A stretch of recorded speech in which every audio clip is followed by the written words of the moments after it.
Welcome to GEF Live. I'm Melinda Wood, Communications Officer at the World Bank, and I'm here joined today by Helen Crowley. Helen is the Head of Sustainability Sourcing and Innovation for the French company Kering. Welcome, Helen. Hello, thank you so much for having me here. Let me just make a little bit of a correction. I spent 8 years at Kering, Head of Sustainable Sourcing Innovation, but now I'm on a sabbatical year working on biodiversity and business approaches. I'm still Kering, but I have other hats on. Sure. Well, thank you for correcting us there. I would really like to hear more about the work that you've done in the sustainability space, particularly on sustainable supply chains for fashion. Can you share with us some of the innovations that you have worked on? Right, thank you. Yeah, so Kering over the last 8 years, during the time that I was with them, had recreated their sustainability strategy, and as a global luxury fashion company with 14 brands, was really looking at understanding where and how it can mitigate its impact on nature and on the environment more broadly. And so there was a way of looking across our supply chains called natural capital accounting, which gave us a picture across all of our supply chains of where we needed to focus attention. And that turns out to be about raw materials. It's where we source our cashmere, it's how the leather is grown, it is how the cotton is grown and where it is grown and how water is used and land is used, which is not a lot of surprising for a lot of people in the environment sector, but in the fashion sector, it was a bit of a revelation to start thinking, oh goodness, we're agricultural-based, forestry-based companies. We need to think more about that. So we're in a very interesting time where the sector is recognizing the breadth of its impacts on environment and the breadth of the opportunity it has to make a difference around that area. That sounds really exciting that this work is all coming together in a way that we haven't seen previously. Yeah. I'd love to hear from you more about what you're optimistic about, because in 2020 we're going into the so-called super year for biodiversity and nature. Where do you hope to see things go over the next 12 months? Okay, so full disclosure, I'm a conservation biologist by training, so I'm a born optimist because otherwise I wouldn't get out of bed in the morning if you look at what's happening to the world and nature. But I'm extremely optimistic, more so than I thought I would be about this super year, and I'll give you a couple of reasons why. Firstly, I have never before seen biodiversity and nature on the agenda of companies, of private sector and others where it hasn't really been a priority before. It's on an agenda. People are discussing it. People are interested.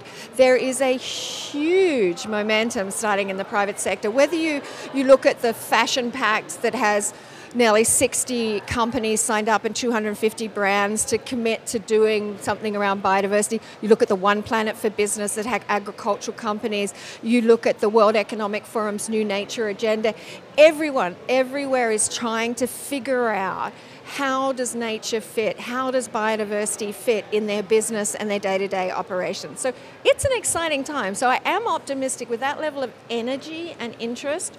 We can sort of come together and hone what it is we need to do and what is the message out there and how we're going to be accountable for it. And so I think this super year it's great that we've got this year where so much is happening, where we can really sort of hone what we're going to do.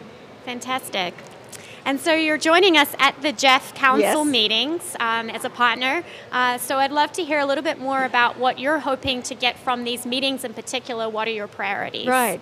So, the GEF is an amazing organization, and it has nurtured and incubated and created the most amazing diversity of understanding, of proofs of concepts, of lessons learned, on approaches on how we protect, look after, steward nature, communities, livelihoods, and it's tremendous. What I think is really interesting now, and one of the reasons I'm here, is how do we take all that and help adapt it and bring that knowledge to private sector thinking, to supply chains, to sourcing. How do we bring that in and say, look, how do we work together, align? We're all trying to get our SDGs done. We're all trying to minimize impact on climate and the environment and nature. How do we take that lessons learned and that power of the knowledge and the experimentation that's happened under GEF and the successes that have happened under GEF, and use that to inform new approaches for business? So that's sort of why I'm here, to sort of help that process along and have those discussions and talk about that with the people here. Great opportunity for collaboration then. It is a great finding opportunity innovative approaches. Totally. Fantastic.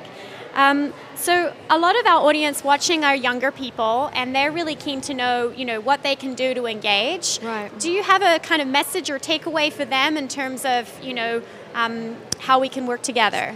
Okay, so firstly, I'm sorry. My apologies, because I've been in this business for 35 years and we haven't accomplished what we needed to accomplish for you. We're on it. We're working on it. Don't lose hope, I would say. And I would say, look at how the young people are reacting around the world. It is brilliant, the level of interest. Keep that interest. Keep that hope.